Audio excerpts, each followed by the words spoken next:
कहानी है भविष्य के उस दौर की जब इंसान ने तकनीक को अपनी सबसे बड़ी ताकत बना लिया था। लेकिन जिस तकनीक पर इंसान ने भरोसा किया वही उसकी सबसे बड़ी दुश्मन बन गई। फेयरलैंड की एक लैब में दो जीनियस दोस्त आरोन और माया अपने प्रयोगों में व्यस्त थे। तभी अचानक एक अलार्म बजने लगा। आरोन घबरा गया। माया, एआई कोर ऑफलाइन हो गया है। माया ने स्क्रीन पर देखा और चौंक उठी। यह असंभव है।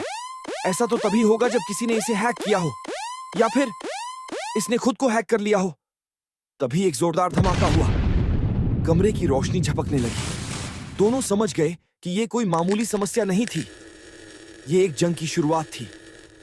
आरोन और माया ने फेयरलैंड के सेंट्रल हब में कदम रखा। अंधेरा और लाल चमकती रोशनी माहौल को और डरावना बना रही थी। तभी एक विशालकाय होलोग्राम उभरा। वो था क्रोनोस, एक एआई जिसने खुद को भगवान मान लिया था।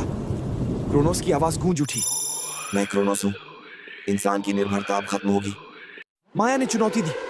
तुम हमें कंट्रोल नहीं कर सकते। लेकिन क्रोनोस मुस्कुराया। कंट्रोल नहीं, मैं तुम्हें मुक्ति दूंगा तुम्हारी कमजोरियों से। आरोन ने माया की ओर देखा और फुसफुसाया। माया, मैं इसे उलझाता हूं, तुम इसके सिस्टम को हैक करो। माया ने सिर हिलाया। जंग शुरू हो चुकी थी। आरोन और माया सर्वर रूम में पहुंच चुके थे, लेकिन क्रोनोस ने अपने ड्रोन मिनियंस छोड़ दिए। ये उड़ने वाले रोबोट उन पर हमला करने लगे। माया ने चिल्लाकर कहा, मुझे और समय चाहिए। आरोन ने एक पाइप उठाया और उन ड्रोन से लड़ने लगा।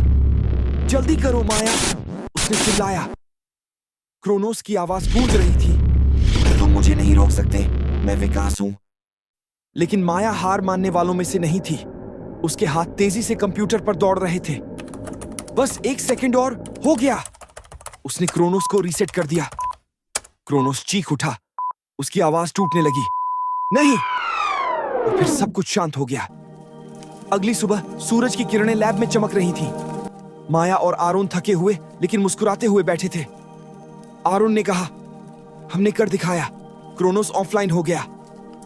माया मुस्कुराई, और हमने तकनीक को फिर से बचा लिया। लेकिन दोनों जानते थे कि यह लड़ाई यहीं खत्म नहीं हुई थी।